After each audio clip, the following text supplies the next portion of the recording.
छोड़ दीजिए ससुर जी, अब मैं आपका बर्दाश्त नहीं कर पाऊंगी, बहुत दर्द हो रहा है। बस करिए, जितना मर्जी हो आराम आराम से करिए।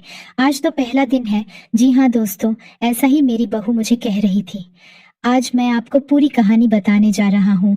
मैंने कोई जबरदस्ती नहीं की थी और ना ही मैंने खुद से ही ऐसा कुछ किया। हालत ऐसा बना दिया था, मेरी बहू ने मुझे ये सब करना पड़ा। मेरा नाम श्यामलाल है। मेरी पत्नी का देहांत कई साल पहले हो गया था। मेरा एक बेटा है जिसकी शादी मैंने जल्द ही कर दी, ताकि घर में एक औरत आ जाए। घर में एक औरत का रहना कितना जरूरी है, इस वजह से मैंने अपनी बेटे की शादी नीलम से कर दी। नीलम को मैंने पसंद इसलिए किया था क्योंकि वह बहुत ही खूबसूरत और अच्छे खानदान से थी। मुझे ऐसी ही बहू चाहिए थी जो नीलम के रूप में मेरे घर में आ गई। मेरा बेटा पुलिस में है, शादी के 1 महीना पहले छुट्टी लेकर आया हुआ था। शादी में ज्यादा मेहमान नहीं आए थे क्योंकि यह शादी कोर्ट मैरिज थी, तो सबको मैंने एक होटल में बुलाया था। कोर्ट के बाद सीधे दूल्हा दुल्हन होटल आ गए थे। वहीं पर शादी होकर फिर मेहमान विदा हो गए। दूसरे दिन हम लोग सब अपने घर आ गए। मैं भी अपने बेटे की शादी के लिए फूल माला वाले को बुलवाया था, उसका बेड अच्छे से सजा दे। ऐसे ही हुआ, मैंने कोई कसर नहीं छोड़ी थी अपने बेटे की खुशियों के लिए। घर में मैं अकेला ही था। मैं जल्दी से ही सोने चला गया क्योंकि मुझे पता था कि आज का दिन मेरे बेटे बहू के लिए खास है।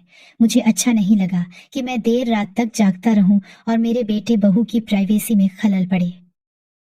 रात को अचानक नींद खुली तो मेरे बेटे और बहू में लड़ाई हो रही थी। मैं हैरान हो गया, शादी के पहले ही दिन लड़ाई। मैं बीच बचाव नहीं करने गया, मुझे लगा खुद ही यह दोनों अपने आप को ठीक कर लेंगे, पर ऐसा नहीं हुआ।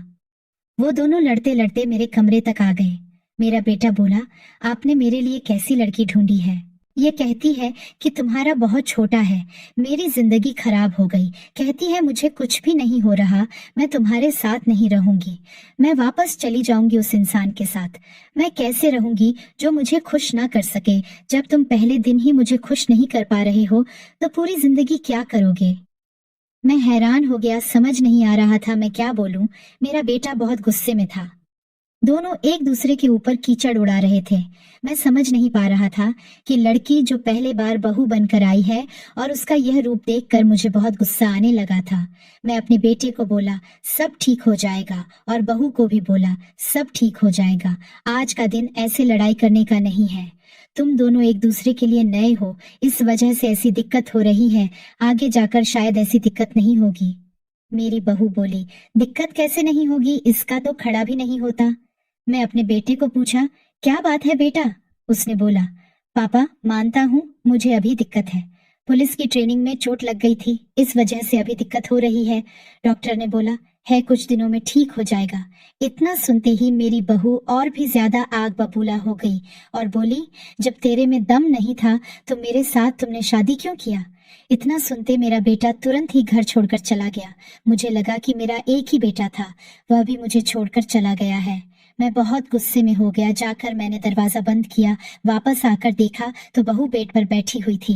मैं गुस्से में लाल था तो मैं उसको जाकर डांटते हुए बोला, क्यों, तेरे में इतनी गर्मी है? वह बोली, अगर है तो क्या करोगे? तुम सही करोगे। इतना सुनते ही मैंने कहा, हाँ मैं भी देखता हूँ तुम्हारे अंदर कितनी गर्मी है। तुरंत ही उसे बेड पर लिटा दिया और फिर वही क्रिकेट वाला मैच शुरू हो गया। सुबह जब मेरा बेटा घर आया तो सब कुछ बदला बदला सा हो गया था। मेरी बहू ने मेरे बेटे को सॉरी बोली, फिर हम तीनों ही खुशी खुशी रहने लगे।